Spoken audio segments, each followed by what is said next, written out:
Just 72 hours after our quiet garden wedding, I sat at my breakfast table sipping coffee, still feeling the warmth of new beginnings with my husband, Thomas. That peace was violently shattered when his 24-year-old son, Julian, kicked open the front door flanked by an aggressive corporate attorney. Julian slammed a stack of predatory legal demands onto my counter, sneering that he had discovered a massive liquidity leak tied to my private accounts. Believing I had secretly drained his father's modest pension, Julian demanded full legal control of my entire $43 million private estate, or face immediate public ruin and fabricated fraud charges. He thought he was ambushing a naive, submissive stepmother with no defense. But Julian made a fatal miscalculation. He had no idea where my wealth actually came from, and my immediate counterattack was about to dismantle his entire world forever. My name is Maya Sterling. At 28 years old, I live a quiet, unassuming life as a freelance tech archivist and systems consultant, working from a sunlit corner desk in a modest suburban home.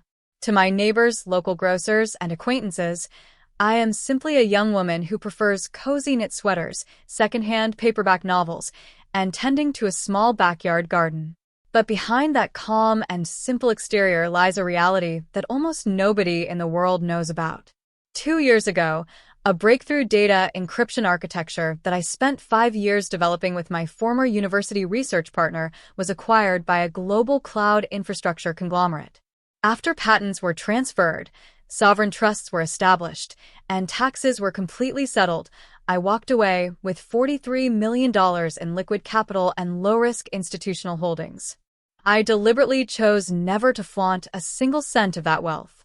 I didn't buy a fleet of exotic supercars, purchase a sprawling mega mansion, or throw lavish parties for high society circles.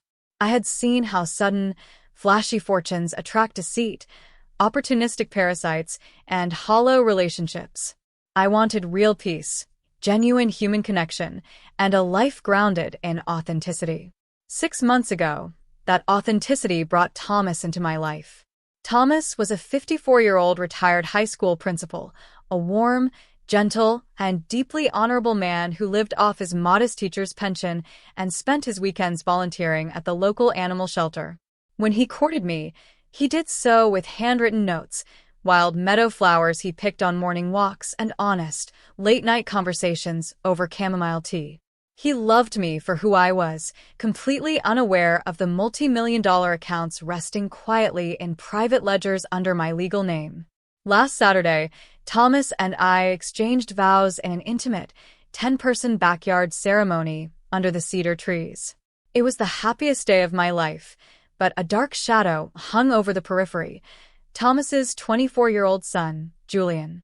Julian was an intensely bitter, entitled young man who constantly lived beyond his means, running dubious lifestyle ventures while treating his father like an embarrassing financial inconvenience. Julian deliberately skipped our wedding, sending a venomous text claiming Thomas was throwing his life away on a broke nobody. I ignored his pettiness, believing distance would keep our home peaceful. I had no idea that 72 hours later, Julian would bring an absolute war to my front doorstep. On Tuesday morning, just 3 days after our wedding, the house was utterly silent. Thomas had left before dawn for an overnight orthopedic consultation 2 counties away to evaluate severe arthritis in his right knee. I sat by the kitchen window, wrapped in an oversized cardigan, sipping hot coffee and going through freelance archive contracts on my tablet. The quiet was shattered without warning. A loud, violent bang rattled the front entrance as our heavy wooden door was shoved open. In stormed Julian, wearing an ostentatious Italian designer jacket and an arrogant, triumphant sneer. Flanking him was a sharp-featured man in his late 40s wearing an expensive charcoal suit, carrying a rigid leather briefcase. Richard Vance, a notorious corporate litigator known throughout the city for predatory contract enforcement. Neither of them knocked. Neither of them took off their wet boots. They marched straight into my kitchen, tracking mud across the hardwood floor. Julian pulled a thick stack of printed financial forms from Vance's briefcase and slammed them onto the marble counter right beside my coffee mug. "The party is officially over, Maya," Julian sneered, leaning over the counter until he was inches from my face. Did you really think you could play the sweet, penniless bride and secretly loot my father's life savings behind our backs? I looked down at the papers. They were blurry photocopies of tax summaries and bank code fragments that Julian had clearly snooped and stolen from the locked drawer of my home office desk while helping Thomas move boxes the previous week. He had completely misinterpreted the encrypted institutional account balances, foolishly assuming that the 8-figure liquid assets belonged to Thomas's modest public school pension fund and that I had somehow diverted them into private accounts. Vance stepped forward, tapping a gold pen against a formal legal agreement. "Here's the reality, Mrs. Sterling," Vance said with cold, rehearsed authority. "You have 48 hours to execute an irrevocable transfer of full power of attorney and asset management rights over these multi-million-dollar holdings to Julian's Private Investment LLC. If you refuse, we will file immediate criminal fraud charges with the district attorney and launch an aggressive public smear campaign that will ruin you socially and professionally for the rest of your life." I didn't scream, cry, or show a single trace of fear. In my years developing high-stakes data architectures, I had dealt with ruthless corporate entities. Two bullies in expensive suits weren't going to intimidate me. I looked Vance dead in the eye, slowly closed my tablet, and told them I needed a 48-hour window to review the paperwork with my personal counsel before executing any binding transfers. Thinking they had successfully terrified a submissive young bride, Julian smirked, tapped the counter arrogantly, and warned me that the clock was ticking before strutting out the front door with his lawyer. The second their car sped away, I locked the deadbolt, pulled up my high-security terminal, and went to work. I contacted Elena, my former tech lead, who now directed a private digital forensics firm. If Julian was this desperate to extort millions 72 hours after my wedding, something catastrophic was driving him. Within 4 hours, Elena's team cracked open Julian's digital footprint, and the reality was sickening. Julian wasn't running a thriving lifestyle enterprise. His luxury car import business was an elaborate facade built on predatory loans and reckless speculation. He was drowning in over $1.5 million of delinquent commercial debt, facing imminent defaults and aggressive collection enforcement from private equity lenders. Then came the discovery that made my blood run cold. Buried inside Julian's submitted loan applications were scanned documents bearing Thomas's forged signature. Julian had illegally listed his father as a primary guarantor on high-risk commercial notes, putting Thomas's modest home and pension on the line without his knowledge. Furthermore, internal email chains between Julian and a disreputable eldercare broker revealed his ultimate endgame. The moment Julian seized control of the supposed fortune, he planned to have Thomas legally declared medically incompetent, commit him to a budget state-run nursing facility, and sell the family property to fund his failing lifestyle. Julian didn't just mistake my fortune for his father's savings. He was actively plotting to destroy his own father's life to bail himself out of his own reckless ruin. Sitting in the glow of my monitors, looking at the forged signatures and heartless email logs, any lingering mercy dissolved into pure resolve. Julian thought he was walking into an easy shakedown of a naive stepmother. He had no idea he had just walked into the sights of a seasoned systems engineer who held every single piece of evidence needed to crush him completely. Instead of agreeing to a private signing at home, I instructed Vance that the execution of the asset transfer would take place on neutral, formal ground, the 50th floor executive boardroom of the Meridian Financial Tower downtown. Playing directly into Julian's narcissistic ego, I let him believe that his intimidation tactics had worked so thoroughly that I was yielding to his terms without resistance. By Thursday afternoon, Julian arrived at the skyscraper's valet in a rented exotic Italian roadster he couldn't afford, strutting through the polished marble atrium in a gaudy designer suit. He looked around the soaring glass lobby with visible arrogance, already imagining himself as the rightful heir to an 8-figure empire. Flanking him was Vance, clutching a briefcase packed with draft lawsuits, press releases, and media contacts ready to trigger a public smear campaign if I hesitated for even a single second. Julian entered the panoramic conference room with a smug, mocking laugh, tossing his sunglasses onto the mahogany table. "Smart girl, Maya," Julian gloated, pulling out a high-backed leather chair.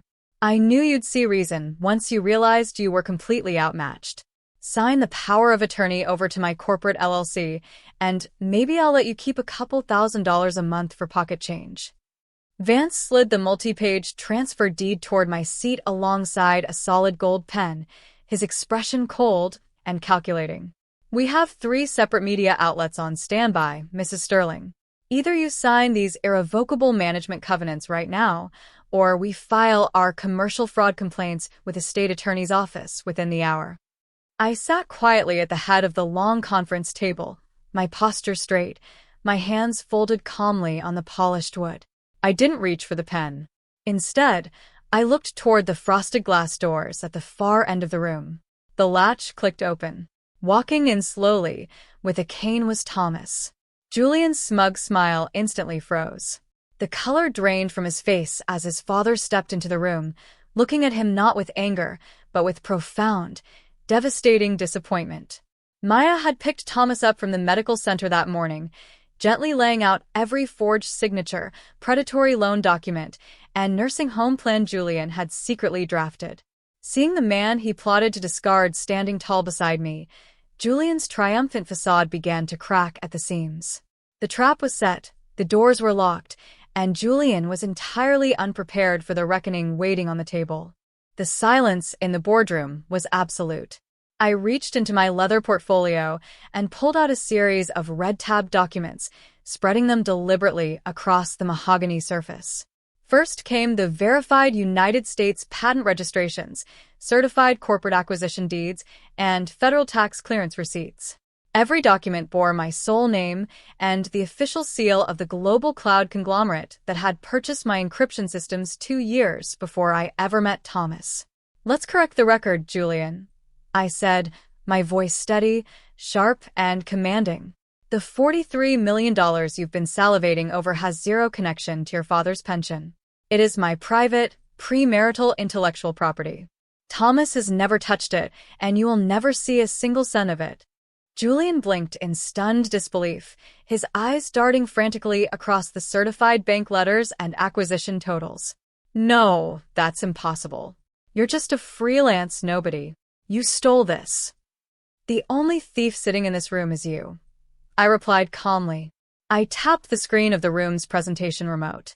The wall-mounted 4K display flashed to life, playing crystal-clear audio and video footage from the hidden security cameras inside my home. Julian's arrogant face appeared on screen, slamming documents onto my kitchen counter, bragging about bankrupting me, and issuing direct extortion threats alongside Vance. Vance's face turned an ashen shade of gray. The litigator instantly realized they had crossed into severe felony territory, their threats recorded in high definition with time-stamped precision. Before either of them could speak, I laid the final set of papers directly in front of Julian, the forensic handwriting audits and digital logs from the State Commerce Commission proving he had forged Thomas's signature on $1.5 million of delinquent business loans, along with the email trails planning his father's forced institutionalization. Thomas stepped forward, placing his hand flat on the forged signatures. His voice trembled with deep heartbreak, but his gaze was unyielding. "You forged my name to save your failing scam, Julian," Thomas said, his words cutting through the air like a blade. "And you intended to lock me away in a state facility, to strip this family of everything we had left." Vance slammed his briefcase shut, shoving his chair back and backing away from Julian with sheer panic. "I was not informed of these background forgeries or false claims, Mr. Thorne," Vance stammered, sweating through his collar. "I am formally withdrawing as your legal representation immediately." Julian sat paralyzed, staring at the undeniable mountain of evidence, watching his entire extortion scheme crumble to dust before his very eyes. The side doors of the boardroom swung open, and 3 senior attorneys from my private institutional firm walked in, flanked by 2 uniformed county process servers. They didn't utter a casual greeting. With cold, practiced precision, they laid a thick stack of blue-backed legal files directly in front of Julian's trembling hands. "Julian Sterling," my lead attorney stated firmly, her voice echoing through the vast room. "You are officially served with an emergency civil injunction for attempted extortion, tortious interference, and corporate identity fraud. Concurrently, a formal criminal evidentiary referral has been submitted to the State Attorney General's office regarding your calculated forgery of Mr. Thomas Sterling's signature on commercial bank guarantees. Julian looked down at the court summonses, his breath catching in his throat. He reached for his phone with shaking fingers, but before he could dial out, the device began to ring incessantly. On the screen flashed urgent alerts from his primary commercial lenders and credit providers. Because of the formal fraud notices filed only 30 minutes prior, every single line of credit tied to his shell company had been instantly frozen. His private debt syndicate had initiated emergency asset acceleration, demanding full repayment of his $1.5 million liability by 5 o'clock that evening, backed by immediate repossession orders against his personal vehicles, leased storefronts, and bank accounts. Julian looked across the table at his father, his previous arrogance crumbling into frantic, desperate sobbing. "Dad, please, you can't let them do this to me," Julian pleaded, his voice cracking as he reached out with open palms. "I was just trying to build a business. I made a bad deal. Tell your wife to call off her lawyers. You're my father. You're supposed to protect me." Thomas looked at Julian with deep sorrow in his eyes, but his posture remained rigid and unshakable. "A father protects a son who respects truth, Julian," Thomas said, his voice quiet yet heavier than thunder. "You didn't see me as a father. You saw me as an obstacle to discard, and you tried to exploit my wife's kindness to cover your own reckless greed. As of today, every co-signed application is legally severed, and I am formally disinheriting you from any future estate or family consideration. You will face the consequences of your choices alone." Julian collapsed back into his chair, covering his face with his hands as the reality of his total financial and legal ruin washed over him. With zero leverage, no money, and no allies left to manipulate, he was escorted out of the executive tower by building security into the cold afternoon drizzle, completely dismantled by the very people he tried to destroy. In the months that followed that fateful afternoon in the high-rise tower, the legal machinery moved forward with absolute certainty. Without his father's credit to shield him or my fortune to exploit, Julian faced the full brunt of his financial recklessness. His luxury import front collapsed completely under the weight of civil judgments, his flashy leased vehicles were repossessed, and he was placed on strict court-ordered restitution plans to repay his commercial debts without a single dollar of bailout money from our family. For Thomas and me, the closure brought an overwhelming sense of clarity and peace. With the toxic illusions stripped away, we sat down together and made deliberate decisions about how to shape our shared future. We established an ironclad private family trust, ensuring that Thomas's long-term medical care and physical therapy were permanently funded by top-tier specialists, completely insulating him from any future financial stress. But we didn't stop there. Together, we created the Sterling Educational Foundation, allocating substantial resources to fund independent technology labs, digital literacy workshops, and full university scholarships for underprivileged students and aspiring young creators across the state. Watching Thomas use his decades of teaching experience to mentor young scholars and direct community programs brought a brilliant, joyful light back into his eyes. We still live in our comfortable, quiet home where the morning sunlight pours across the wooden kitchen table. I still enjoy my freelance archival work, and Thomas still tends to our garden and volunteers on the weekends. We never needed private jets, gaudy designer clothes, or high society applause to feel fulfilled. True wealth was never about having $43 million sitting in a private ledger. It was about the freedom to live with integrity, the clarity to protect the people who truly matter, and the unyielding strength to stand up against bullies who mistake quiet dignity for weakness. Julian believed that greed and intimidation could conquer anything, but he learned the hardest lesson of all. Character, honesty, and genuine love will always dismantle arrogance, leaving behind a foundation of peace that no amount of money could ever buy.